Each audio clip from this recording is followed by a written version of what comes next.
Assalamualaikum warahmatullahi wabarakatuh.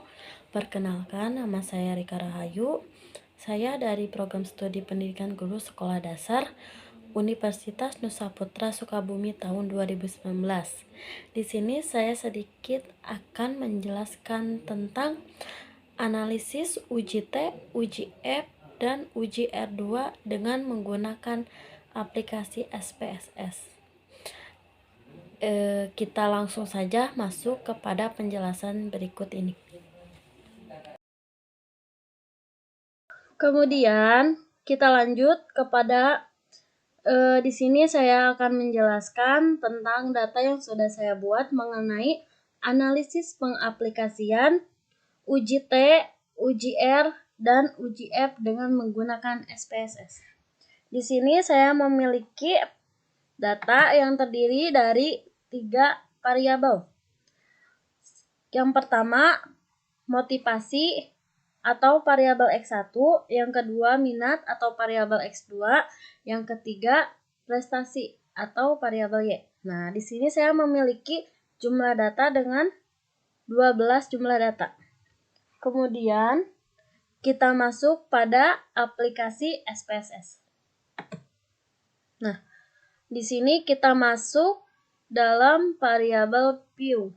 Nah, kemudian kita masukkan 3 variabel yang tadi. Yang pertama X1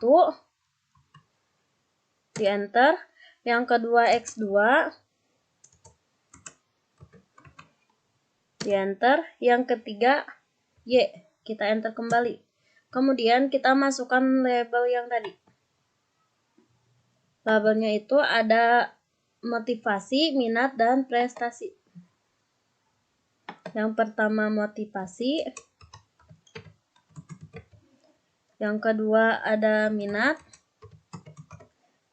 yang ketiga ada prestasi. Kemudian kita masuk kepada data view, kemudian kita copy semua data yang ada di Microsoft Excel. Kita copy, masukkan ke data aplikasi SPSS.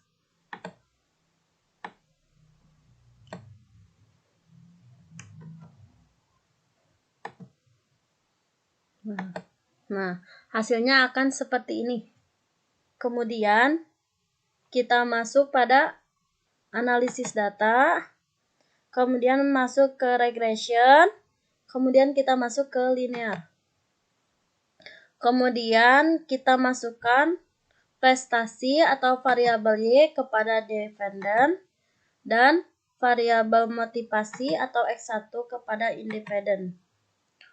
Serta minat juga masuk kepada variabel independent. Kemudian klik OK.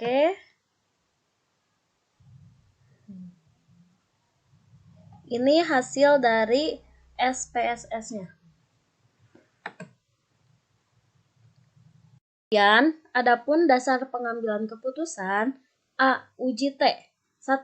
Jika nilai signifikasi kurang dari 0,05 atau T hitung lebih besar dari T tabel, maka terdapat pengaruh variabel X terhadap variabel Y.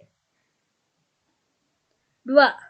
Jika nilai signifikasi lebih besar dari 0,05 atau T hitung lebih kecil dari T tabel, maka tidak terdapat pengaruh variabel X terhadap variabel Y.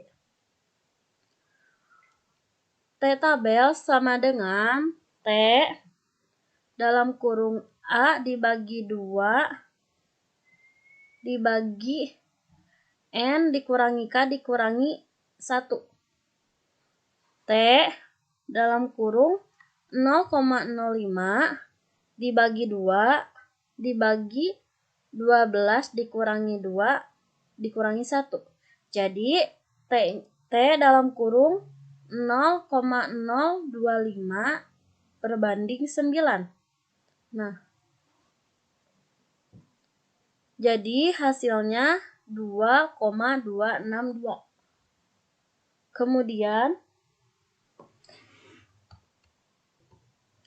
hasil dari 2,262 saya temukan dari tabel frekuensi, tabel distribusi T. Nah, yaitu ini 2,2622.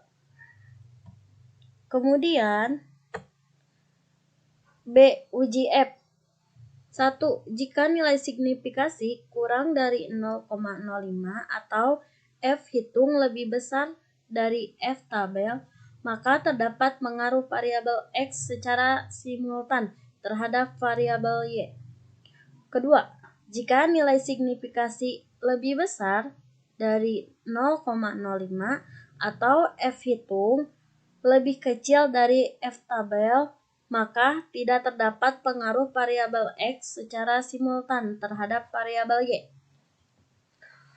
Kemudian, F tabel sama dengan F dalam kurung K berbanding N kurangi K. F dalam kurung 2 berbanding 12 dikurangi 2. F 2 banding 10 sama dengan 4,10. Nah, 4,10 itu saya dapatkan dari tabel ini. 2-nya 4,10, 10-nya banding. Jadi 2 banding 10 kita dapatkan hasilnya 4,10.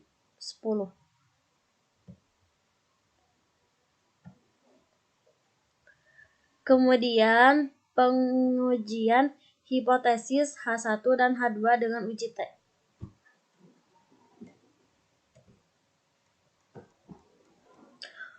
Pengujian hipotesis pertama, H1, diketahui nilai signifikasi untuk pengaruh X1 terhadap Y adalah sebesar 0,378 lebih besar dari 0,05 dan nilai T hitung 0,928 lebih besar dari T tabel 2,262, sehingga dapat disimpulkan bahwa tidak terdapat pengaruh variabel X terhadap Y. Kemudian, B. Pengujian hipotesis kedua. Diketahui nilai signifikasi untuk pengaruh X2 terhadap Y adalah sebesar 0,354, lebih besar dari 0,05, dan nilai T hitung negatif 0,977, lebih kecil dari T tabel 2,262. Sehingga dapat disimpulkan bahwa H2 ditolak yang berarti tidak terdapat pengaruh X2 terhadap Y. Kemudian pengujian hipotesis H3 dengan uji F. A. Pengujian hipotesis ketiga atau H3. Berdasarkan output di atas, diketahui nilai signifikasi untuk pengaruh X1 dan X2 secara simultan terhadap Y adalah sebesar 0,628, lebih besar dari 0,05. Dan nilai F hitung 0,490 lebih kecil dari variabel F tabel 4,10, sehingga dapat disimpulkan bahwa H3 ditolak yang berarti tidak terdapat pengaruh X1 dan X2 secara simultan terhadap Y. Perumusan hipotesis. H1, tidak terdapat pengaruh motivasi X1 terhadap prestasi. Kemudian H2, tidak terdapat pengaruh minat terhadap prestasi.